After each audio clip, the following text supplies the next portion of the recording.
दरवाजे पर खड़ा होता है उसको हरा देता है, लेकिन उसके बाद में इसका मैसेज नहीं आता कि तुमने डंजन के बॉस को मारा है।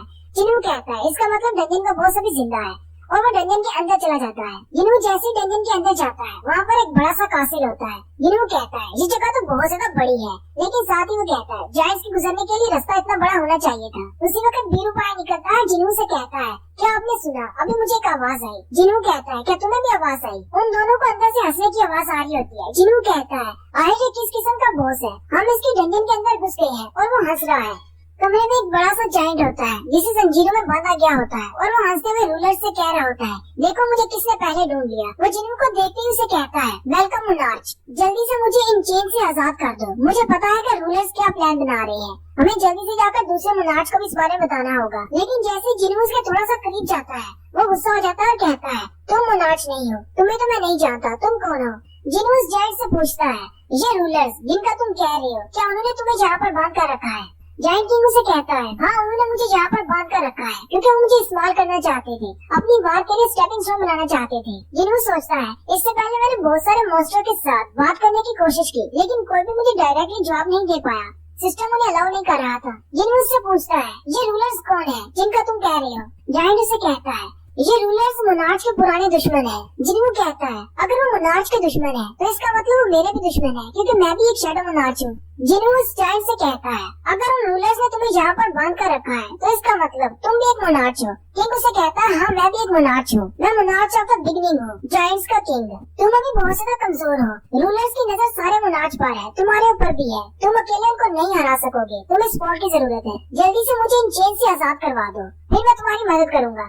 जिन्हू से कहता है तुम्हें क्या लगता है कि मैं तुम्हारी बात मान लूंगा? तुम एक मॉन्स्टर हो और मैं एक इंसान हूँ, एक मॉन्स्टर किसी इंसान की मदद क्यों करेगा? जायंट किंग जिन्हू से कहता है तो इसका मतलब मुझे तुम्हें अपना यकीन दिलाना होगा, और साथ ही वो अपनी भाषा में कुछ बोलता है। उसी वक्त जिन्हू के पास विंडो ओपन होती है जिसमें कहा जाता है कि जायंट्स के किंग रेजिया ने, जो कि मोनार्च ऑफ बिगिनिंग है, उसने तुम्हारे सामने अपनी लॉयल्टी को प्लेज किया है। ये एक स्पेशल स्किल है, इसके बाद अगर तुम इस डील को एक्सेप्ट करते हो तुम दोनों एक दूसरे से झूठ नहीं बोल पाओगे। क्या तुम इसकी डील को एक्सेप्ट करना चाहोगे? जिन्हू कहता है अब मुझे क्या करना चाहिए, क्या मुझे इसकी डील को एक्सेप्ट कर लेना चाहिए? जिन्हू कहता है ठीक है मुझे एक्सेप्ट है। साथ ही जिन्हू के पास विंडो ओपन होती है और कहा जाता है कि तुमने इस डील को एक्सेप्ट कर लिया है, अब तुम दोनों एक दूसरे से झूठ नहीं बोल सकते, अगर तुम झूठ बोलोगे तो तुम दोनों को पेनल्टी दी जाएगी। जायंट किंग रेजिया जिन्हू से कहता है अब जल्दी से मुझे आजाद कर दो, मैं तुम्हारी मदद करूंगा। जिन्हू से कहता है चलो ठीक है, मुझे तुम पर मुकम्मल तौर पर भरोसा है, लेकिन साथ ही वो चुप हो जाता है और अपने मुंह पर हाथ रख लेता है क्योंकि जिन्हू से झूठ बोल रहा होता है, जिन्हू को उस पर भरोसा नहीं होता। रेजिया जिन्हू से कहता है यही तो इस स्किल का मकसद है, तुम दूसरे से झूठ नहीं बोल सकते, तुम बोल ही नहीं पाओगे।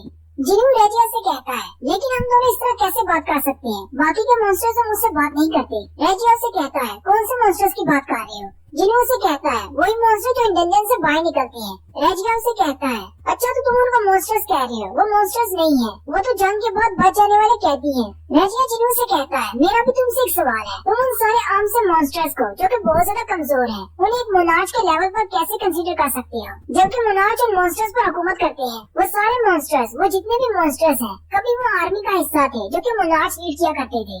रूलर्स के साथ फाइट के बाद मोनार्च की आर्मी के जितने भी सोल्जर्स को रूलर्स ने पकड़ लिया और उन्हें एक लंबे अरसे तक बांध कर रखा गया या उन्हें कैद करके रखा गया, जिसकी वजह से उनकी ईगो हर्ट हुई क्योंकि वो है तो सारे मॉन्स्टर्स और बीस्ट ही। इसलिए जब वो डंजन से बाहर निकलते हैं तो बहुत ज्यादा गुस्से में होते हैं, लेकिन मैं उनसे बहुत ज्यादा अलग हूँ, मैं एक किंग हूँ, मैंने अपनी सैनिटी को बना कर रखा, मैं उनकी तरह पागल नहीं हुआ। मुझे पता था कि एक दिन कोई ना कोई आएगा जो मुझे इन चेन से आजाद करेगा, और अब तुम यहाँ पर हो, मुझे आजाद करो। जिन्हू से पूछता है अभी तुमने रूलर्स का कहा कि तुम्हारी फाइट रूलर्स के साथ हुई थी, क्या ये रूलर्स वो सिल्वर सोल्जर्स हैं जिनकी बैक पर पंख भी है? रेजिया से कहता है हाँ बिल्कुल, जिनकी तुम बात कर रहे हो वो रूलर्स के सोल्जर हैं। जिन्हू से पूछता है लेकिन वो रूलर्स हमारी अर्थ पर इन सारे मॉन्स्टर्स को क्यों बेचते हैं? रेजिया उसे कहता है वो लोग बैटलफील्ड को तैयार कर रहे हैं, वो इन मॉन्स्टर्स को यहाँ पर इसलिए बेचते हैं ताकि दोबारा से रूलर्स और मोनार्च के दरमियान फाइट हो सके, और इस बार ये फाइट अर्थ पर होगी। जिन्हू से कहता है मुझे तुम्हारी बात की समझ नहीं आई, आखिर इन मॉन्स्टर्स को यहाँ पर भेजने से बैटलफील्ड कैसे तैयार होगी?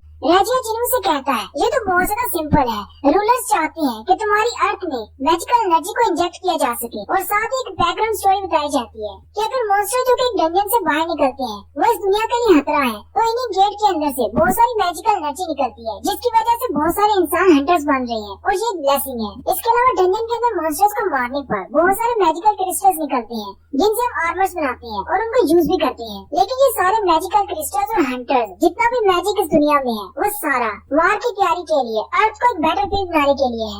रेजिया जिन्हू से कहता है और रूलर्स ने इन मॉन्स्टर्स को एक लंबे अरसे तक अपने पास रखा और फिर उन्होंने फैसला किया इन्हें इस जमीन पर छोड़ दिया जाए ताकि जब तुम लोग उनको मारो तो उनके ब्लड में मैजिकल एनर्जी फ्लो कर रही हो, जिससे तुम्हारा सारा वर्ल्ड मैजिकल एनर्जी से भर जाए और वो यहाँ पर आकर फाइट कर सके। वो जो चाहते हैं कि इस दुनिया को इतना ज्यादा मैजिकल एनर्जी से भर दे कि यहाँ पर वार की जा सके। जिन्हू से कहता है और इस बार वार किसके दरमियान होने वाली है?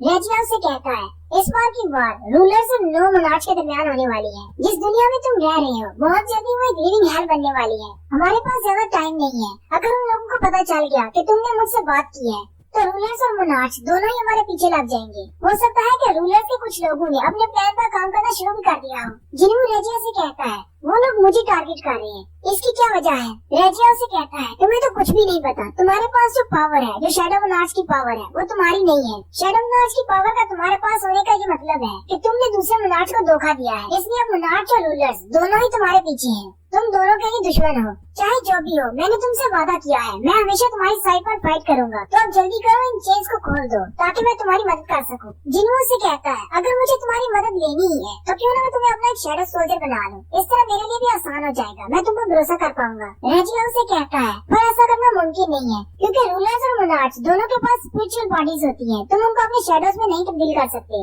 इसलिए मैं तुम्हारा सोल्जर नहीं बन सकता। चलो अब जल्दी करो, मेरी मदद करो, मैं तुम्हारी मदद करूंगा। जिन्हू कहता है मुझे इसकी सारी बात की समझ तो आ गई, लेकिन फिर भी मुझे कुछ अच्छा नहीं महसूस हो रहा। वो अपना वेपन निकाल लेता है और उसकी चेन्स को काटने के लिए आगे बढ़ता है। जिन्हू से कहता है तुमने कहा कि तुम मेरी साइड से लड़ोगे। रेजिया से कहता है हाँ बिल्कुल तुम्हारी साइड से लड़ूंगा, क्योंकि अगर तुम मेरी मदद करोगे तो मैं तुम्हारी मदद करूंगा। साथ ही जिन्हू उसकी एक चेन को काट देता है, साथ ही रेजिया का एक हाथ आजाद हो जाता है। साथ ही जिन्हू उसके दूसरे हाथ की चेन को काटने लगता है और उसे कहता है क्या तुम इंसानों की भी मदद करोगे? इस पर रेजिया से कोई भी जवाब नहीं देता क्योंकि वो जवाब ही नहीं दे पाता, क्योंकि वो झूठ नहीं बोल सकता। झूठ बोलने पर उसका मुंह बंद हो जाता है। यही उनकी डील थी। जिन्हू से कहता है तुमने जवाब क्यों नहीं दिया? क्या ये हमारी डील की वजह से है? तुम झूठ नहीं बोल सकते। साथ ही जिन्हू की नजर उसकी गर्दन के पीछे पड़ती है। उसकी गर्दन के पीछे क्रिस्टल लगा होता है। यही वो क्रिस्टल है जो कि रूलर्स ने मॉन्स्टर की गर्दन के पीछे लगाया है, जिसकी वजह से उनके कान में आवाज आती है कि इंसानों को मार डालो। जिन्हू से कहता है तुम बाकी मॉन्स्टर से बिल्कुल भी अलग नहीं हो, तुम्हारे कान में भी यही आवाज आती है कि इंसानों को मार डालो, और ये रूलर्स का आर्डर होता है। ये बात सुनते ही रेजिया को जब कोई भी रास्ता नजर नहीं आता वो अपने खुले हुए हाथ से जिन्हू पर अटैक करता है। जिन्हू रेजिया से कहता है हमारी डील के बारे में भूल जाओ, मुझे तुम्हारी मदद नहीं चाहिए, तुम्हें जिंदा रखना यानी कि इंसानियत के लिए खतरा है। साथ ही वो अपना डैगर उसके सीने में धंसा देता है और उसे कहता है तुम इंसानियत के लिए खतरा हो, इसलिए तुम्हें यहीं पर खत्म करना होगा। रेजिया उसे कहता है तुम गलत हो, मैं इंसानियत के लिए खतरा नहीं बल्कि तुम हो। और साथ ही रेजिया दर्द से चिल्लाना शुरू कर देता है। जिन्हू ऊपर की तरफ जंप करता है और साइड से उसे जोरदार पंच मारता है।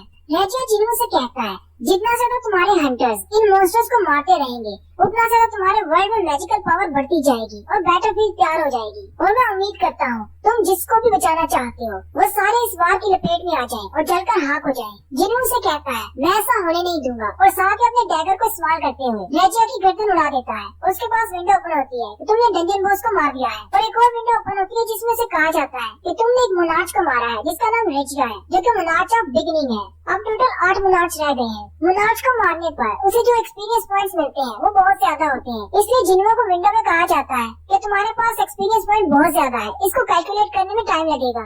जिन्हू को उसकी बॉडी में से एक मैजिकल कोड मिलता है। जिन्हू कहता है मैं इसका शैडो नहीं बना पाया, चलो ये तो बहुत ही बुरा हुआ, लेकिन मुझे ये तो मिल गया।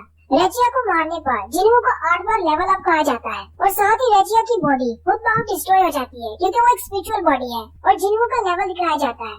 जिन्हू इस वक्त लेवल 122 पर है। नेक्स्ट सीन अमेरिका का दिखाया जाता है जहाँ पर एक नेशनल लेवल का हंटर जिसका नाम क्रिस्टोफर रीड है, उसके पास नॉर्मा सैलर और डिप्टी डायरेक्टर जाते हैं। क्रिस्टोफर उन दोनों से कहता है मुझे नहीं पता था कि तुम दोनों यहाँ पर आने वाले हो, आने से पहले बताना चाहिए था। डिप्टी डायरेक्टर क्रिस्टोफर से कहती है हमें तुमसे कुछ बहुत ही जरूरी बात करनी है, इसलिए क्या तुम सभी को बाहर भेज सकते हो? क्रिस्टोफर अपनी सेक्रेटरी से कहता है सभी को बाहर भेज दो, जब तक ये दोनों चले नहीं जाते किसी को भी अंदर मत भेजना। फिर वो लोग अंदर जाकर बैठ जाते हैं। रीड उनसे कहता है, अगर तुम लोग यहाँ पर किसी एस रैंक के गेट के लिए आए हो जो कि जापान में ओपन हुआ है, तो मैं तुम लोगों को बता दूं, मैं वहाँ पर नहीं जाने वाला। नॉर्मल सैलर उनसे कहती है, हम लोग यहाँ पर किसी गेट के बारे में डिस्कस करने के लिए नहीं आए, हमारे पास उससे भी बड़ा एक मसला है। क्रिस्टोफर उनसे कहता है, एक एस रैंक के गेट से भी बड़ा मसला क्या हो सकता है।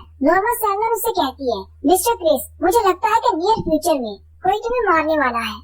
और यहीं पर हमारी एपिसोड 75 का एंड होता है। एक्सप्लेनेशन अच्छी लगी हो तो कमेंट करके जरूर बताएं। चैनल को सब्सक्राइब कर दें, वीडियो को लाइक और शेयर कर दें। शुक्रिया।